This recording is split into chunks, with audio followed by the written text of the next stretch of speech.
자, 해외 지수, 미국 지수부터 어저께 한번 살펴볼게요. 자, 어제 미국 지수는 다우가 0.38 상승이 나왔었고, 나스닥이 0.29 하락이 나왔었는데, 제가 어제 라이브 방송에서 이제 이야기를 좀 해드렸었습니다. 어제 하락이 나오면 안 되는 구간이었는데 하락이 나왔기 때문에 오늘 저녁 미국 증시는 아마 상승이 마감이 될 것 같다라고 이야기는 해드렸는데, 어찌됐건 상승 마감이 나왔어요. 근데 다만 그림 자체가 좀 좋지는 않았어요. 이게 어제 만약에 상승 그림이 나왔다 그런다면 꼬리를 위에다가 안 만들고 움직였어야 되는데, 지금 어제 꼬리를 만들었죠. 고가가 3292포인트까지 갔다가 종가가 3129포인트로 마감을 했는데, 어찌됐건 그래도 양봉이 나왔다는 사실에 조금 그림은 괜찮다고 생각을 해요. 지금 다우는 고점에서 계속 횡보 구간을 거치고 있는 모습이죠. 제가 보기에는 적절한 모습인 것 같아요. 왜냐하면 이 친구들이 지금 지속적으로 횡보를 하면서 물량을 서로 치고받고 차익 실현 물량을 받아주고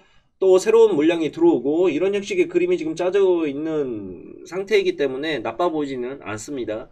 자, 그리고 반대로 나스닥 같은 경우에는 0.29% 하락이 나왔는데 이 친구는 좀 더 빠져야 될 것 같아요. 제가 봤을 때는 나스닥이 조정을 좀 더 받아주고 다우와 비슷한 모습으로 가는 게 제가 봤을 때는 맞을 것 같아요. 근데 다우와 비슷한 모습으로 가진 않고 계속해서 올라가는 모습이 좀 나오고 있는데, 올라가면 뭐 좋긴 하겠지만 차익 실현 물량을 좀 맞아줘야 됩니다. 자, 국내 증시를 보게 되면 일단은 코스피하고 코스닥하고 서로 지금 다른 모습을 좀 보이고 있어요. 제 생각하고 좀 다르게 움직이고 있는 모습이에요. 코스피가 양봉이 나올 거라고 생각을 했지만 이렇게 빠른 시간 내에 음봉을 엊그저께 맞았죠. 이게 이제 12월 22일 이번 주 화요일 날 음봉을 맞고 나서 어제와 오늘 이틀 만에 다시 전고점을 뚫어내는 모습을 바로 보였어요. 이거는 솔직히 저도 의외였습니다. 좀 더 하락이 나오거나 아니면은 최소한 며칠 정도 더 버텨주다가 올라오는 모습을 생각을 했었는데, 생각보다 빠른 시간 내에 빠른 속도에 빠른 크기의 그림이 만들어졌어요. 이렇게 올라가는 지금 배경 화면에는 뭐냐, 어제 제가 이제 설명을 드렸었지만 삼성전자 한번 보세요. 설명이 안 돼요. 지금 삼성전자가 어제 상승 크게 나와버리면서 오늘도 이틀 연속 상승폭을 키워가면서 전고점을 그냥 뚫어냈어요. 여기 구간을 여기서부터 여기까지 조정받고 여기에서 좀 더 저는 횡보하거나 그림이 버텨주는 모습을 생각을 했는데 삼성전자가 지금 그냥 뚫어버렸어요. 기관이 어저께 180만 주를 매수를 때렸어요. 기관이 외국인들이 팔아제꼈거든요. 이거 차익 실현 물량인데 100% 굉장히 큰 폭의 지금 상승이 나오게 되면서 때리고 있는데, 이건 솔직히 저도 의외였습니다. 왜냐, 외국인들이 이렇게 던지면 기관들이 보통 안 받아주거든요. 기관들도 같이 차익 실현하는 모습이 나오면서, 그래서 항상 주식이라는 게 참 그래서 어려운 겁니다. 100%다 맞아 들어가지는 않는다라는 거죠. 자, 그래서 국내 코스닥 지수를 좀 보게 되면 코스닥은 코스피에 비해서 지금 상승폭이 안 나왔어요. 왜냐면 지금 코스피 같은 경우에는 횡보를 하고 있다가 잠깐 빠졌다가 바로 끌어올리는 모습이 나왔는데, 코스닥 같은 경우에는 계속 연장으로 지금 상승을 하다가 빠지고 나서 자리를 잡아가고 있는 모습이에요. 코스닥 같은 경우에는 왜 코스피는 올라가는데 코스닥은 안 올라가요? 이렇게 하니까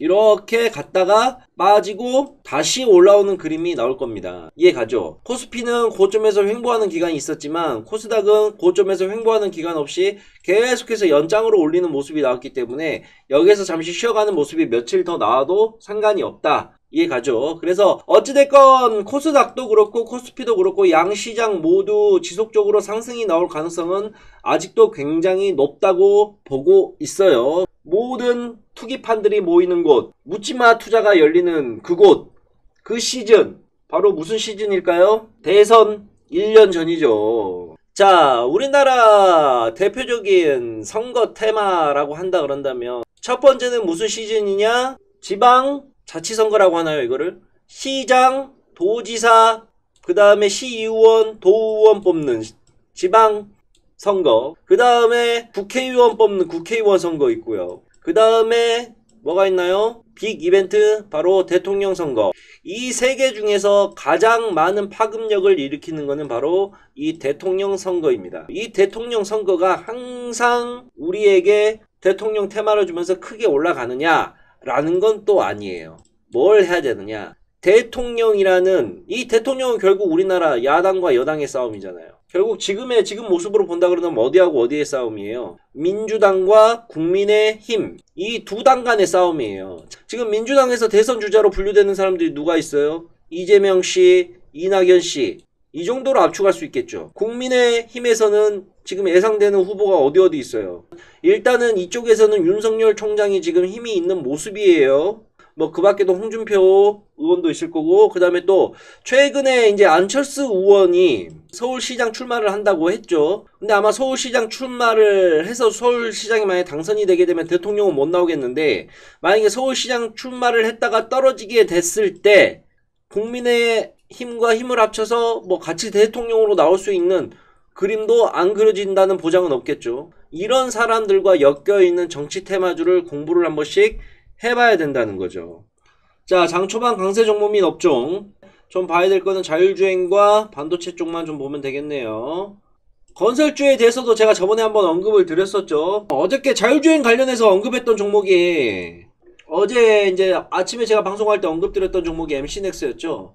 MC넥스가 어제 큰 폭으로 좀 올랐습니다. 뭐 여전히 좋은 모습이고, 그 다음에 캠시스도 어제 많이 올랐었다 꼬리를 만들고 좀 움직이고 있는 모습이네요. 그 다음에 테슬라와 관련이 있는 우리 MS오토텍도 있기는 있는데, MS오토텍이 좀 빠지네요. 근데 제가 봤을 때는 나쁘지는 않는데, MS오토텍도 이게 뭐 파란불이 들어온다 그래서 다들 나쁘게 생각하는데, 상승이 나오고, 여기서 보세요. 이 친구가 6,700원에서 12,000원까지 단기간 내에 많이 올랐어요. 빠지고 조정받고 기간 조정받는 거는 당연한 거죠. 주식이 1년 360을 어떻게 맨날 오릅니까? 올라간 기간이 급하면 빠지는 것도 급하게 빠져요. 그리고 기간 조정도 받습니다. 올라가는 기간이 길고 곡선 자체가, 기울기 자체가 완만한 것들은 올라가고 빠지고 이게 폭이 좁아요. 이건 당연한 거죠. 올라가는 게 빠르게 되면 올라가는 속도에 맞춰서 위에서 차익 실현 물량과 매도 물량이 그만큼 쏟아질 수밖에 없는 거예요. 주가의 차트를 보는 것도 중요하지만 회사 자체를 믿으세요. 이런 종목들은 차트로 보고 가는 종목이 아니라 보통 우리가 차트를 많이 봐야 되는 종목이 있어요. 차트 비중 80% 대 기본 가치 20% 또는 종목 가치 80%에 차트 가치 20%. 근데 제가 봤을 때는 이런 MS오토텍 같은 경우에는 차트 비중이 20%밖에 안 되는 종목이에요. 종목을 믿고 가는 종목이지. 매출 잘 나오지. 테슬라 끼고 있지. 공장 잘 돌아가고 있지. 매출 잘 나오고 있지. 영업이익 3배 증가했지. 순이익 6배 증가했지. 올해 거는 아직 안 나왔지만. 그러니까 종목을 볼 때 그러한 것들을 잘 보고 생각을 하고 좀 들어가 보시길 바라겠어요. 자, 다음 뉴스. 개장 전 주요 이슈 점검. 자, 미래차 뛰어든 LG전자. 자, 어제 이것도 한번 짚고 넘어갈게요. 이 LG전자가 12년 만에 상한가를 가는 기염을 토해냈죠, 어제. 12년 만에 상한가를 들어갔습니다.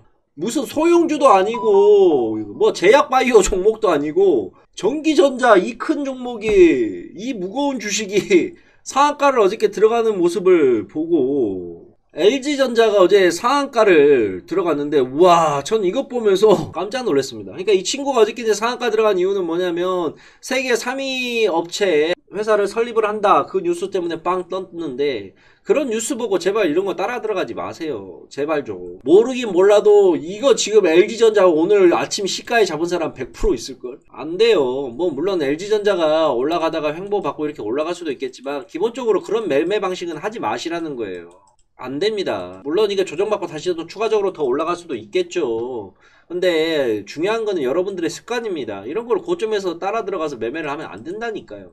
전 개인적으로 참 좋아하는 주식이 LG 디스플레이 참 좋아하거든요. LG 디스플레이 굉장히 좋아요. 실질적으로 저희 VIP 회원들도 예전에 제가 LG 디스플레이 추천해갖고 한 30% 정도 수익 보고 나온 종목이긴 한데, LG 디스플레이 쪽 한번 계속해서 좀 보세요. 저는 굉장히 좋다고 좀 생각하는 회사입니다. LG 디스플레이. 물론 얘네들이 지금 매출액이 많이 나온 데 비해서 영업이익과 순이익이 재무제표상으로는 안 좋긴 한데, 성장 가능성과 미래 비전 가치, 그리고 가격적인 부분을 봤을 때 저는 굉장히 메리트가 있는 가격대라고 저는 생각을 합니다. LG 디스플레이가.